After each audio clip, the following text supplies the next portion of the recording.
Serene Teffaha is a lawyer and the founder of Advocate Me. Part of Serene's legal practice provides specialised legal advice for clients who need to escalate issues within the courts. Serene has run several campaigns to create awareness and organise actions lawfully and to mobilise people to create change with campaigns like the Cops for COVID Truth, the AHPRA whistleblower complaint and the People's Commission for the Family Court of Australia. She's also done the Detention Towers class action and a national class action. However, it seems she has run foul of the authority because of representation of people who have suffered human rights breaches and crimes against humanity. Now, part of the ire she has incurred has seen the Victorian Legal Services Board cancel her legal practitioner licences, and with that, the threat of not only forcing themselves onto her clients, but forcibly attain their legal files without client approval, or their knowledge or consent. The Victorian Legal Services Board are also threatening to take information that belongs to their campaign unrelated to the legal practice. And today we've got Serene here. Welcome, Serene. Thank you so much, Michael. What a beautiful introduction. That's okay. So the Victorian Legal Services Board have seen fit to take your licence. That's right. At the moment, over the last 4 months, it has been quite a turbulent experience because as soon as I had filed the Detention Towers class action on the 19th of March, on the same day, I received the threat that they're going to take away my licence, unbeknownst to me that they were doing any investigations, or unbeknownst to me that I was even invited to participate in any investigations against me. They just notified me that they're going to take my legal practitioner licence, and I've got 5 days to provide them all the information about the national class action, everything in my trust account, even though they were doing an audit into my trust account. They didn't find anything unlawful or illegal. There's no professional misconduct. I hadn't touched or paid myself a cent in terms of any legal costs. We had raised $654,000 at the times. I was ready to launch the national class action as soon as we put in the Detention Towers class action. The reasons why they stipulated had nothing to do with client complaints. There's not one client complaint with over 5,000 clients on the list. Not one complaint against me, no professional misconduct charges, no other allegations in terms of me being, unprofessional or doing anything that is unlawful or criminal in nature. However, they saw fit to target me because of historical cases that I've been dealing with in the family court and the criminal system, where I was really bringing attention to what I saw as corrupt and maladministration type conduct from judges in the family court, where they either target the father or the mother. It happens in both scenarios, and I was quite angry at what I was seeing in the family court and in the criminal systems. However, those issues, those complaints that the judges put in terms of the family court and the criminal cases had no relationship to the 3,000 residents in the detention towers or the 5,000 national class action clients, or to my other campaigns with the Cops for COVID Truth and the AHPRA whistleblower complaint. However, they were using those complaints to try and garner information in relation to my class actions. It sounds frightening that they could seek the information from your clients, which I mistakenly obviously thought would have been protected by the attorney-client privilege. Absolutely, and that is exactly what I had said to them in response to their demands to get the national class action client information.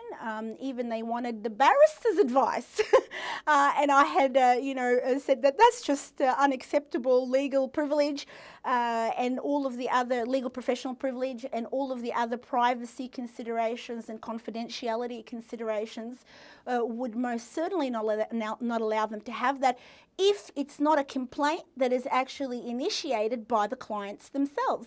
I mean, VLSB, the role of the Victorian Legal Services Board as a regulator is to ensure that they regulate the relationships between the clients and the lawyers, to ensure that the lawyers are doing their duties towards the clients. Now, in the absence of any client complaint, why would you then go and demand information without the client complaint. It's just absurd, you know, and it also reveals their cards, okay? They were very worried about the detention towers class action. Obviously, I had named the Victorian Police Commissioner as a defendant. I had named the Victorian government as defendant. I had named the Chief Health Officers as defendants who, you know, we say did the wrong thing by the residents in the public housing towers acting without the powers. And in fact, it followed what the Victorian Ombudsman's report was released, where the Victorian Ombudsman herself said that there was a de facto detention.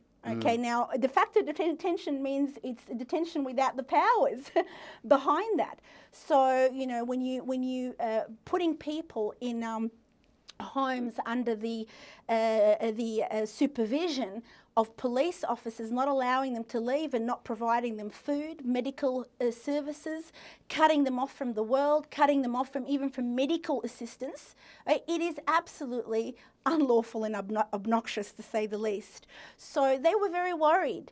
They read, obviously, the content of the detention towers class action, and they were worried, and rightly so. They should be worried, because I do know the law, and I do know that, you know, when government goes into an overreach, when they do breach a lot of their own provisions, I'm just simply calling them out on that. And it is appalling that they're targeting me for a myriad of other issues that I haven't been able to properly voice or ventilate. They never allowed me any opportunity to even respond to the judges who made complaints against me with the family court.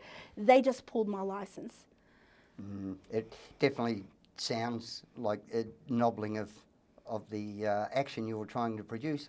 Now, Without a doubt. with the information they were seeking in regards to the class action, they would have had the opportunity to answer that in court once it was provided, so they didn't really need to go so heavy-handed, did they? Well, they immediately after they took my licence in 14th of April, I believe, they took my licence and made the decision to take it. Even they let the media know before me. They put it out on their website before even notifying me in writing. I mean, this is just how appalling they are, and they're playing their cards so obviously. But they then initiated legal action against me in the court and forced a manager from Hall and Wilcox, Jacob Uljaz, without the consent or the permission from the clients, to take over my affairs. Now, I had no pre-warning on that, and then they initiated legal action. They placed an injunction, so requested an injunction saying that she must be muzzled. She cannot speak even as a helper. She cannot even ask to be an amicus curiae, that means a friend of the court. I mean, they're clearly very worried here. They're not even wanting to regulate me as a lawyer anymore. They want to regulate me as a human being, how helpful I am to other people. So I looked at this is insanity. I mean, it's a mania. I mean, they're documenting their mania in writing. They're saying they wanted all the information of even files that are closed from when I started my practice in 2016. So they wanted the details of all the clients. They wanted the details of everyone I've dealt with. They wanted to get all my emails, all my files, without any of the clients' consent.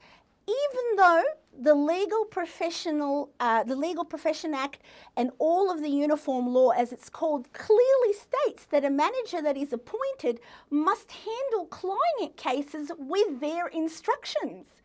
They said no, apparently the law doesn't mean what it says. So they're just going to apply the law the way they feel rather than what it actually states. So when I went before the court, now this is the same Supreme Court that I had filed the detention towers class action. There's 3,000 residents knocking at the door of the Supreme Court to have the detention towers allocated a case.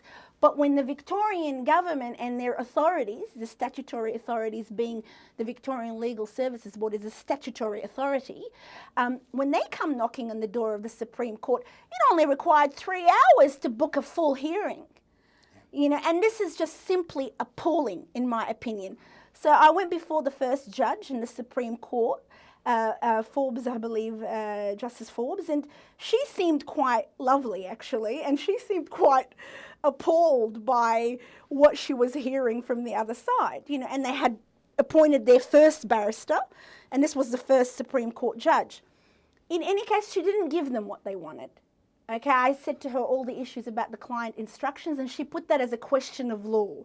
She said, we'll come back to debate whether or not you need to hand over the information to the VLSB contrary to the client's instructions, despite the fact that there were hundreds of clients who were on the actual video link. And these clients, a lot of them have come To from support me. situations and circumstances where there's a distrust of authorities. Like, Absolutely. So they want me to hand over information to a Hall and Wilcox, Jacob All-Jones, a law firm that gets paid quite a lot of money and commissioned to do a lot of government work, appointed on the auspices of the exercise of a power of a statutory Victorian government authority, and they're expected to be okay with that. I mean, it's just obnoxious. and given your treatment, the chances of someone else stepping into the breach to represent, let's call them marginalised, Absolutely. slightly disenfranchised, but people who have found somebody with a voice and then they've had that voice taken away, the chance of them finding someone else to step into that breach, whether they even go looking for it, given what's happened, is questionable. Absolutely. So I said, look, let's have the debate. Let's adjourn it and I'll get ready with everything. And simultaneously, I filed in the VCAT for getting my licence back. Unfortunately, it's a different jurisdiction. You go to VCAT to try to get your licence back, but you go to they've launched in the Supreme Court to muzzle me in terms of everything and try to garner all my client information, which I've refused to hand over. So we adjourned that matter. When I was ready to fight that matter in the Supreme Court, they wanted an adjournment. So they weren't ready anymore to fight me. So then the VCAT hearing took place, which was a stay on the licence, which I requested. Unfortunately, they put someone who I believe is one of their cronies, Justice, and I'm very happy to say this very publicly. I've garnered information on her in terms of information in the community about her that shows that she's a very compromised individual. They put her in the position to try to assassinate me, even though I presented a very strong case. And again, they had a different barrister. So all these barristers that are coming along, they don't want to deal with me anymore. So they put a different barrister. She made a decision not to give me my licence temporarily until the full hearing. And then I just turned around to both the courts, the Supreme Court. They allocated a second judge who then recused herself too. So the first judge in the Supreme Court recused herself. Then Justice Richards recused herself. They adjourned that matter. And the VCAT matter, they agreed for me to adjourn it so that I could take it to the higher courts. So now they've backed off, after they put on the gloves and, they took out their forks and they were ready to come at me. What has occurred is that the Victorian Legal Services Board has embarrassed itself. It's embarrassed itself. It's embarrassed the legal profession. Judges are now recusing themselves because they don't want to deal with me. Definitely looks like fence sitting by those judges. Absolutely. Justice Hampel recused herself from the final hearing. She's probably not going to go ahead with being a final judge because I embarrassed her. And I've exposed the way that they are reacting to me using the law. Okay, so now all of a sudden we're at a standstill. I've asked them to return the money they have stolen from my clients. So one of the big elements here is that the Commonwealth Bank of Australia, instead of just freezing the account that has the $654,000 of trust money property that belongs to over 2,000 clients, that no one gave permission for it to be reallocated to the care of someone else, the Commonwealth Bank allowed Jacob All-Jones to have full access to that account. I mean, this means that without any court orders, with just the Victorian Legal Services Board sending a letter to the Commonwealth Bank, oh, we don't like her anymore. Why? Because we don't. Do you have a court order? No. All right, just take all the money and give it to someone else. With no consent of 2,000 clients. Now, the $650,000 that you mentioned, where did that come from, given the socio-economic level that was a public fundraising, wasn't it? That was it people wa- who were outraged. Well, it was no fundraising. It was done properly in a trust account. I trusted, even though I'm going up and opposing government, I still played by the rules of the government. Okay, by the regulators' rules. I dotted my I's and crossed my T's. I put the accounts in the right place. I was completely transparent. It's a trust account. It was not a fundraiser. I don't agree with fundraisers, okay, because this is not how a lawyer should operate. So even though I dotted my I's, crossed my T's, followed the legal profession uniform laws, put the trust account, was audited, was very transparent, provided them all the information, and every single client who wanted to be part of the national class action signed a costs agreement, a disclosure statement, as they should under the law, as I need to enter and ensure that they understand what they're entering into, and that money was held in a trust account. Now that trust account was in my name in the CBA. Now, under the rules of the Victorian Legal Services Board, the way they make their money is on the interest accumulating on this account. So they put a statutory deposit account, so they're already reaping the benefits. Okay, so I have done nothing wrong. The clients have done nothing wrong. The clients have not given permission for their money to be transferred, and yet the Victorian government, the Victorian Legal Services Board, and the Commonwealth Bank of Australia are acting in complete opposition to take away that trust money and put it in the control of someone that these clients have no interest in dealing with. And they're actually profiting. And they're profiting, as we speak, from that money. And the clients are simply refusing to provide their bank account details, how much they've deposited, their full names. You know, so Jacob Alljans is demanding that the clients come to him forcibly to get their money. So this is extortion. What they're trying to do here is say, we're extorting you for your personal information that you do not want to hand over to us. But we're saying to you, if you want that money, come and beg for it and give us your information. It is absolutely disgraceful. And even though I've said this publicly, no one has come after me after my disclosures, obviously. I mean, they're almost giving me the opportunity to whistleblow on the corruption of the very legal fraternity that I'm calling corrupt. I mean, I'm saying you're corrupt and you're showing me you're corrupt. Thank you so much for confirming my allegations. It seems they expected you to back down, and it's just meeting you, it seems like a pretty silly assumption to have, especially a solicitor that isn't prepared to argue, but a solicitor such as yourself with a history of taking on the underdog's case and Thank you. The battlers' fights. I think people in power, what I've learnt through my interaction with people who are bullies, is that if you get the bully alone, they won't bully you. But they get their bullying strategies in their numbers and behind closed doors. I challenged them in the court that those judges that made complaints against me, come, I'll cross-examine you. Chief Justice Ulstergren of the Family Court, you put a complaint? Well, how about I come and cross-examine you on what you've said about me, which is a lie? Same with Deputy Chief Magistrate Gett in Queensland Court, is spearheading a terrible case against a grandmother and charging her criminally. Come, let's do a cross-examination. They don't want their faces to be seen. They don't want to be in the cross-examination room. They don't want people to question them individually.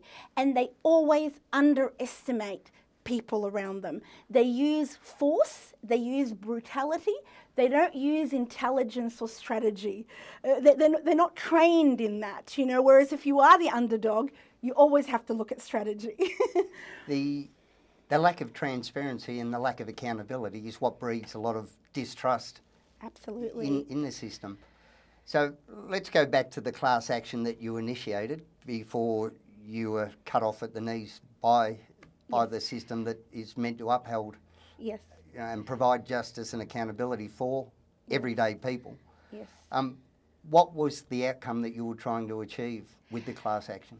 In many ways, a lot of the issues that we were dealing with have been accumulating, and I always believe there's always some meaning in everything that happens, and I'm a big believer in God, and I do believe that in everything that might appear bad, it's actually good. when they've taken away the national class action or attempted to take it away, I've only now reformulated it in a stronger way. The issues that we were dealing with initially were the mandating of influenza vaccinations, the mandating of masking, the mandating of hotel detention and forced detention, and forced RT-PCR testing. At the time when we were collating that and be ready to launch, it was kind of incomplete, the national class action, because really it's led to this point now, which is the mandating of the COVID-19 vaccinations. And in some ways, this attack from the VLSB has enabled me and my team to take a step back and look at all the information we need. And ironically, in the last month, we've now gotten a whole lot more information and support for our class action around experts. So experts are really important, and having a scientific debate around this is very important. A lot of cases before, they're looking at constitutional issues, our rights to be detained, our rights to be masked, our rights to be told what to do from government when there's an emergency. What we're looking at now is supporting the human rights aspects with the science. And what is happening now globally is that so many people are coming out and are actually doctors and experts who are calling out some very risky aspects of what's happening with the vaccines, specifically around gain of function research. So there are a number of scientists, initially virologists, who did studies on the spike protein that is actually being used in also the manufacturing of the vaccines through gene technologies that have never been tested before in vaccines, so they're very novel. And what they've come out and said is that the spike protein appears to have additional gain of function that would exacerbate certain medical reactions and cause medical conditions in people, such as pathogenic priming or antibody dependent enhancement, which means that when you put the spike protein that has very similar nature to existing proteins in the body, it gets confused. So when it gets exposed to the wild virus later, it might start to attack not just the spike protein, but it will turn on the body and therefore increase the issues around inflammatory responses, autoimmune diseases, and clotting reactions, which we're actually now seeing. What has happened in the last couple of weeks, just the last couple of weeks globally, has been really phenomenal, because all these virologists, doctors, Dr. Peter McCullough, Dr. Fleming, Dr. Sorensen, and others who are virologists are coming out. Dr. Li Mengyan, who is a Chinese virologist who came out from the labs in China and sought protection in the US, coming out and very strongly presenting evidence to show that there is something else happening with the origins of this virus, that it is a laboratory made, that there are real issues with the way the CPP, the Chinese Communist Party, and the Chinese military, what kind of associations they also have with WHO and World Economic Forum and other players that could actually should suggest that there's something far more sinister behind this agenda of the vaccination and the COVID-19. Now, I'm not the only one saying this now. You know, there are some people who were, 1 year ago, I was sort of saying that with very few voices. So, oh, she's the conspiracy, lawyer, she's this, she's that. But now we've got the experts, we've got the doctors, we've got people coming out. And what is really sad, Michael, is that I've had in the last week some of the saddest conversations with family members, with individuals who've passed away as a result of getting the COVID-19 vaccination. I've had 2 very sad conversations yesterday, and we're hoping to maybe even platform with the Informer, probably getting them, giving them a platform to speak. A mother, 50 years of age, has just lost her younger sister, 48 years of age. COVID-19 vaccination. She got it because she wants to travel. She doesn't want to be impeded. And as Australians, we love traveling. So that is a very big part of our culture. And so that is a way that the government is manipulating many people who wouldn't otherwise go and get the vaccine to get it. And within 5 days, she died from severe blood clotting. And that is an extremely painful experience. Now, 2 days after she got the AstraZeneca vaccine, the government announced that under 50, you shouldn't get it. So she got it and died. Now, we've also got the coroner and everyone in that case potentially going to confirm that it is 100% related to the vaccines. I've also got another case where an elderly gentleman got the vaccine, and unfortunately, and I will say this so that people understand, he was bleeding from his penis. And I know this is very shocking, but he passed away. And his family are really angry. So there's a lot of really angry people now in Australia who are suffering the consequences of these not rare, we can't call them rare because they're just the immediate short-term effects. We're seeing some very devastating immediate effects, let alone the long-term effects that haven't been measured. The rarity of something goes away when it actually impacts you. Absolutely. Absolutely. But it's not rare, and this is really important. This idea that it has been stated that it's rare, they're not rare. They're just these are the immediate short-term effects. So death and immediate reactions and hospitalisation will give you that immediate data that there's a problem with the vaccine that could even be triggered far later. All right, thanks so much for coming in and let us know what's happening, Serene, and wishing you every luck with your battle against the George Orwell type forces that you're up against. Thank you so much, Michael, for providing me a platform, and I will say that I will continue representing people as an amicus curiae, as a friend of the court, as a Mackenzie friend. I will still speak out and defend people's rights. Really great to know there are voices such as Serene's out there for people who need them.